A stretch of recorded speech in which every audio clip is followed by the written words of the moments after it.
Dude, it's so crazy. I didn't want to. So when Chris Edwards and I talked, I mentioned my baby brother who passed away, who got into skating because of me. Yeah. And like, it's so cool to see that to see that correlation. I appreciate your origin story way more now. Cool.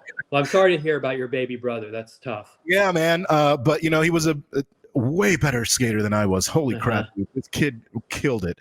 So but I'm back. You know, I bought some Hendersons, went back to the skate park. You know, I blew my knee out 4 times before I finally was like, you know what, maybe not right now. Yeah.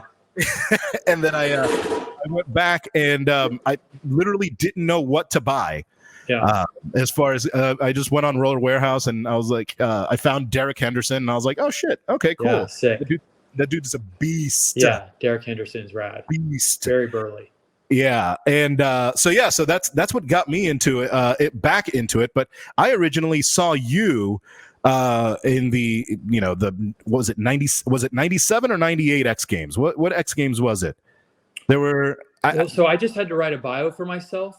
Yeah, and my daughter pointed out to me that I got it wrong. I thought that I won the X Games in 95, but I guess I won in 96. Okay, you know what? That makes sense because I was in military school in the Dominican Republic with a bunch of Dominican kids watching you kill it. And also, I mean, this is obviously, it's a whole hodgepodge. I mean, Rawlinson Rivera went to our skate park one time in the DR. I was going to say, was Rawlinson revered like a god in the Dominican Republic? Absolutely, dude. Absolutely. Awesome. I mean, like, you know, I know that he was Puerto Rican. But he's half Dominican, half Puerto Rican. That's what it was. Yeah, dude. So yeah, no, we loved him. So watching you guys is what got us into it. And then you and Brooke Howard Smith and a few others started Senate, which is my favorite OG brand, hands down. How cool was it to start a company with your homies? And tell me about how that started. Well, so, you know, we covered the origin story in Dallas, discovering rollerblades. Well, fast forward a few years and it consumed my life.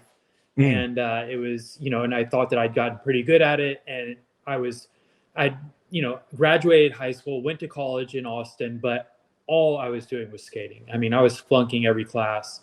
So at some point it was kind of like, well, either, you know, do something with it or, you know, focus and commit to something else. Because it, you know, so I did. I moved to California. In fact, actually, before that, Team Rollerblade came to Dallas. They used to travel around. They'd go to do exhibitions, and there was a 10K race, a skate race in Dallas. Okay. So they came. They set up a ramp, and Team Rollerblade was here, and it was Angie Walton, Jess Darenforth, Pat Parnell, AJ, and Chris Edwards. Yeah. And that's the first class. Yeah. Oh, yeah. This is the original Team Rollerblade, basically. Yeah. This is like ground zero. Yep. And so after they got done with the show, I skated the half pipe a little bit and got to talking with them and invited them out to Jeff Phillips Skate Park, which is was a local skate park here. Mm-hmm. And we sessioned out there, and that was the first time I ever saw grinding. Chris Edwards put on some skates with some little wheels and started doing, and I was like, whoa, okay. Yeah. Didn't know that was possible. But then I was talking to Angie, and I'm like, you know, what do I do? I love skating.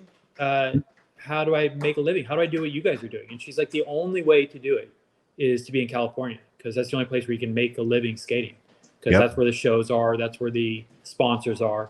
Yep. And so, you know, it wasn't long after that, but I just sort of, on a lark, I guess, bought a ticket, moved out to California, convinced my parents that I was going to get residency in California and then enroll back in school a year later, which never ended up happening.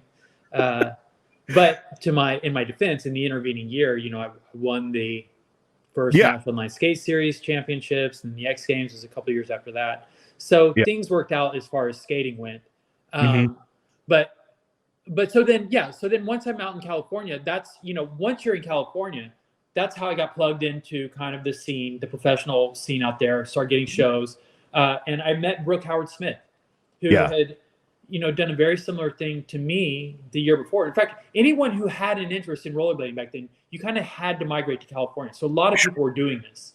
And he did it from New Zealand. He moved out from Auckland, New Zealand to Southern California. But so he'd already made the connections. He was doing shows for Team Rollerblade. He knew the rollerblade guys. And so, I was just out showboating on Venice Beach, jumping barrels. And that's kind of like where skaters would go hang out. And so I started talking to Brooke out there, and he got me hooked up with shows. And then we became fast friends. And eventually that turned into Senate.